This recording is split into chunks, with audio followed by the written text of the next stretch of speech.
Hey guys, it's David with Cars and Code. This video is a continuation of previous videos, so if you haven't seen those, click the link below and watch those first.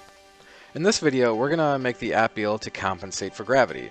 When someone mounts the phone in their car and wants to get a good friction circle, we're going to have to know which direction gravity is so we can eliminate it from the friction circle. So in order to do that, we're going to add a button on the screen that when the user pushes it, it logs what the current direction of gravity is, and then uses that to cancel out the gravity in the future. So we're going to come over to main-page.xaml, and we're going to first add a new row in the grid for a place to add our button. Then we're going to add our button here and bind to a command in our view model. Now that we have the button hooked up to a command called calibrate command, we're going to have to actually go create this command. So now in this command is where we're going to set the gravity so we can remember what the gravity is. Now in order to do that, we're going to need some private variables in order to figure out what the gravity is, and then also store the gravity.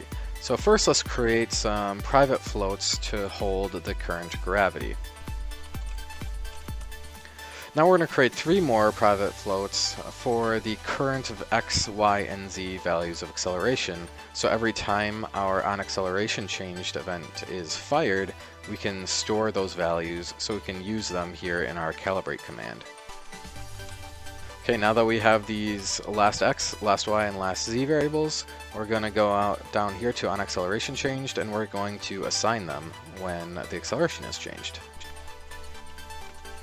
Now we're going to come back down to the calibrate command, and when this command is fired, we're going to save our gravity. And finally, all we have to do is subtract our gravity from our x and y accelerations, so it cancels those out. And now that we've done that, we can run our application and we can test it out.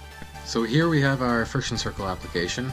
If I'm holding like this, you can see the dots on the top, but if I go more flat, then it's right in the center. So if we tap this calibrate button while I'm holding at an angle, after we tap it, we can see it goes to the center, just like you would expect after you calibrate for gravity.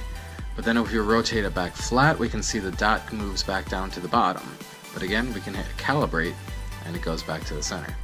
So we've successfully canceled out some gravity in our application. Thanks for watching this video, and I will see you next video.